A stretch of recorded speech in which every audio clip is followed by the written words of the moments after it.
Day 4 of my solo travel in Taiwan. So, nandito tayo ngayon sa Ximending para mag-almusal.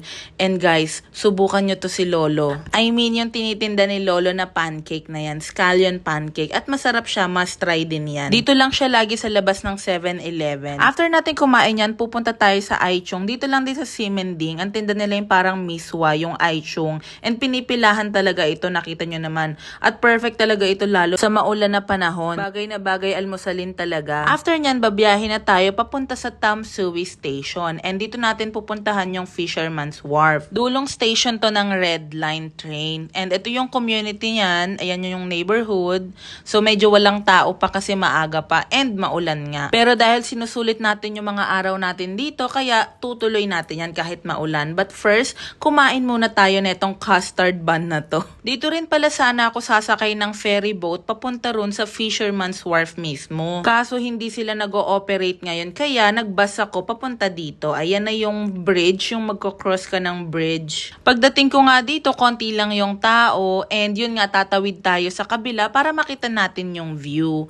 And grabe, ang ganda rin dito. Para na naman tayong nasa ibang dimensyon, alam nyo yun? Dito dumadaong ata yung mga mangingisda ng Taiwan. Ayan. Nung chinek ko nga pala sa mapa kung nasaan itong lugar na to, halos yun, doon banda sa dulo, China na yan. Ayun, katabi na siya ng China. Hindi na rin ako nagtagal dito kasi medyo umaambon at may pupuntahan pa rin akong isa. Pagbalik ko ng train station, nakita ko tong mga sushi. Sabi ko ito na lang yung lunch ko. And nag-train ulit ako, papunta na rito sa may Beito District. Pagbaba ng train, makikita nyo itong unang-una, yung station na to. Ito yung old station dito sa Beito. At pinasok ko na rin to saglit at nilibot. So, ayan. Paglabas ko, nakita ko naman tong sample water na to. Napakainit niyan. Galing talaga siya sa may hot spring. Then patuloy na tayo naglakad at ito naman yung neighborhood dito sa Beito. Kinain ko na muna tong sushi kasi hindi pa tayo nagla-lunch, kaya ayan. Dito muna tayo sa gilid umupo para makakain. Grabe yung wasabi. Ang tapang. Napapikit talaga ako. Pero ang sarap nito guys. Promise. After ko kumain, naglakad naman tayo papunta sa museum. Tsaka dun sa library.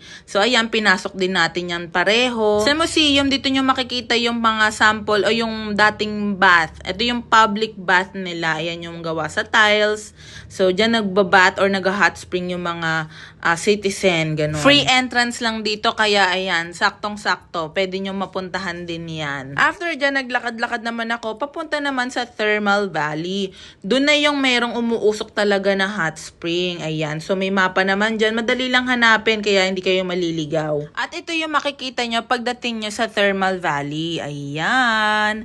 So, ayan, grabe. Dito pa lang sa unahan, umaamoy na yung parang amoy chlorine. Pero ano ba yun tawag doon? Ayun, amoy sulfur, ganon. Amoy sulfur yung usok na yan. And napakainit niyan. Bawal maligo dyan, bawal mag-dip dyan. So, ingat din kasi mainit talaga. And ito na nga, isa sa itinerary natin, ang mag-hot spring mismo. Kaya pupunta tayo dito sa City Spring Resort at mag-hot spring experience tayo dyan. Nabook ko lang sa Klook on the day din yung aking ticket para makapasok dito. And ayan nga, provided yung bathrobe, slippers, towel, kung anong kailangan nyo nandyan na. Basta magdala kayo ng swimsuit or swimwear. Dahil malamig ang panahon, tama ito para ma-experience natin. And ayan, after siguro 1 hour kong stay, ayan, nagpalit na ako at aalis na rin ako. Meron silang pa-free shuttle pabalik dun sa station kanina kasi nga medyo mahirap makalabas dito. Makitid ang daan at mataas. Hindi siya talaga walkable, ganun. Pag drop off nga, ito, naisip ko na rin dito mag-dinner kasi medyo nagugutom na rin ako at nandito ako sa Sukiya. Marami namang pwedeng kainan dito pero ito na lang yung napili ko at masarap yung beef gyudon nila dito. Kung hindi ako nagkakamali, nasa 200 pesos din yung per serving nito. After niya, naghanap ako ng suklay kasi ilang araw na ako hindi nagsusuklay. Pero grabe,